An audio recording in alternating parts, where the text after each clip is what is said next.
to Language Caster's Learning English Through Football podcast.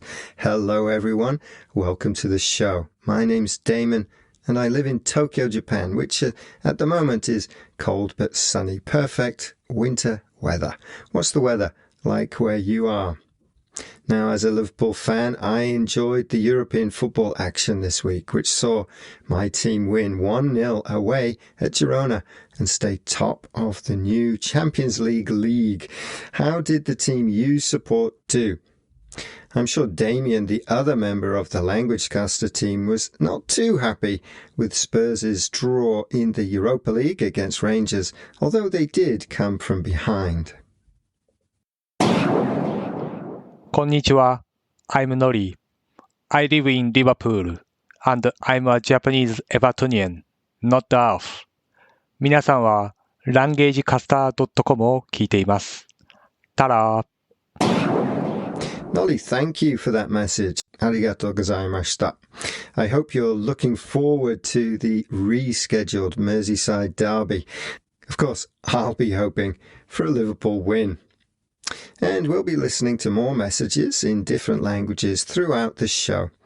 Send in your message introducing yourself and the message you are listening to languagecaster.com or the team you support in your language. The email address is admin@languagecaster.com. Okay, on today's show, we are looking at a phrase that comes from farming. Yes, that's right, a football phrase using the language of farming, which is to shepherd. We then will hear from Damien, who will give his predictions for this weekend's big games in the Premier League.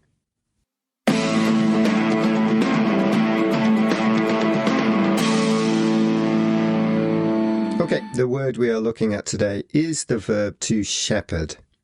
Now, in farming, this means to look after sheep. A person who looks after sheep is called a shepherd, and their work is shepherding sheep, caring for them, protecting them, etc. If we add an object and a direction, the meaning is to guide something to a specific place. So, to shepherd a sheep into a field, to move a sheep into a field. In football, the object is usually the ball or a player, and the direction is often out of play or wide or away from goal. Here are some examples. First, Palmer was played through again minutes later, running onto a pass from Rice. But the attacker was shepherded wide of the target by the onrushing Valdemarsson. That's from englandfootball.com. So Palmer, an attacking player, was pushed wide, shepherded wide, away from the goal by the defender. In this example, a run out wide from Bowman saw him latch on a Kenner pass with just 3 minutes on the clock, and his centre had to be shepherded behind by Lavelle. That's Carlisle United's homepage match report. In this example, the centre, the cross, was shepherded behind, so out of play across the byline. We could say Lavelle shepherded the ball over the byline. This means the defender didn't touch the ball, as that would give a corner away. The defender instead put his body in the way of an opposing player as the ball rolled over the line. He protected the ball without touching it. And finally, the first chance fell to Dundee as Zach Robinson went through on goal. But the Falkirk defence shepherded him wide, and his effort was held by Nicky Hogarth. That's Falkirk FC's homepage match report. Again, this is a player being moved, forced wide of the goal so that the attacker's shot is weak or less dangerous. So to shepherd is used with a ball or player and usually involves a defender protecting the ball as it rolls out of play, or a defender forcing an attacker away from goal or wide of the goal. شما دارید گوش میدید به languagecaster.com. And before we finish this section, there are other words from farming sheep used in football, the verbs to hook and to pen in. Come along to our site to check these out. Just search for hook, pen in, and LanguageCaster, and you'll find a link to the post and podcast. But languagecaster.com is on Jan. As well as those phrases, you can find out more about hundreds more words and phrases used in football, including cliches, by coming along to our football language glossary. And if there's a word you think we should add, let us know. Right, next we're going to hear from Damien, who is based in London. I wonder how he is and how the weather is over there.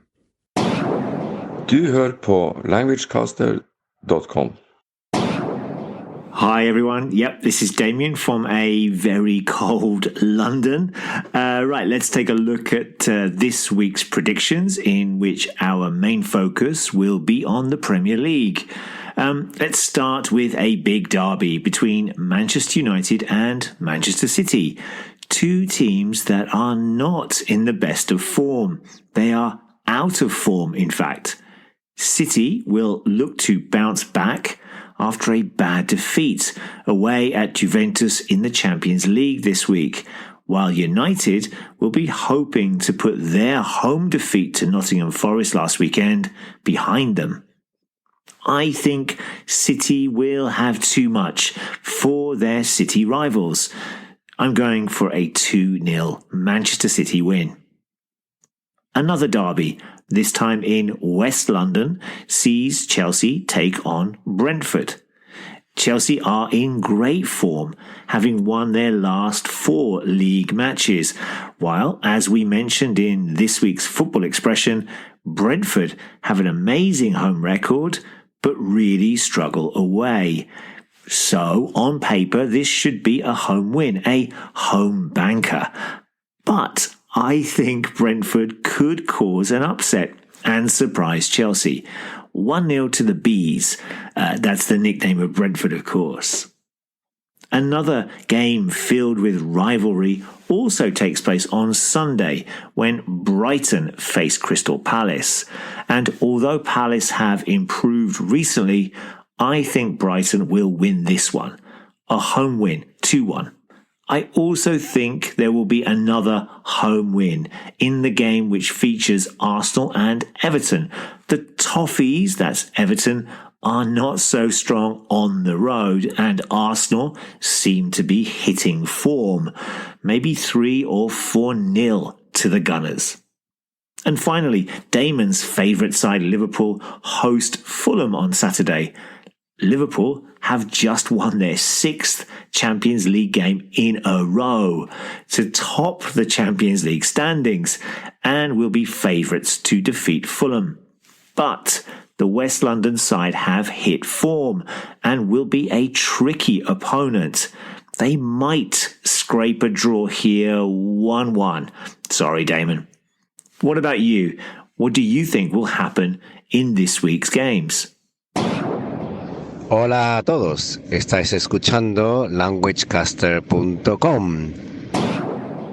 Right, just before we go, remember, if you have any questions about the language of football or comments on the podcast, you can contact us via email at admin@languagecaster.com. Also, don't forget our Football Language Forum, where you can ask and answer any questions you have on the language of football. And we also have a massive glossary of football words and phrases. Just come along to our site and take a look. Now, one more new thing that might be able to help learners of English is that we now have transcripts appearing on our player. So if you access our podcasts on Apple, then they now have an automatic transcript, while on our new player, you can also read along while listening to the show. Let us know if you use the transcript for your teaching or learning. And finally, if you like what we do, consider telling a friend. follow us on social media, like our podcasts, because your support to us is very important. Hello everybody, my name's Umid, I am from Tashkent. I will tell you now, you are listening to languagecaster.com in my Uzbek language. Siz languagecaster.com saytida podcastlarni tinglayapsiz.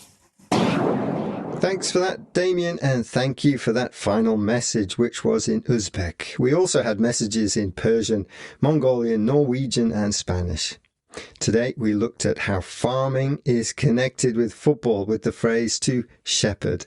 Remember to also check out our podcast on to pen in and to hook. Let us know if you hear these expressions in any language during this week's football. Enjoy all the football this weekend, and we'll be back early next week with our weekly football language expression. Ciao!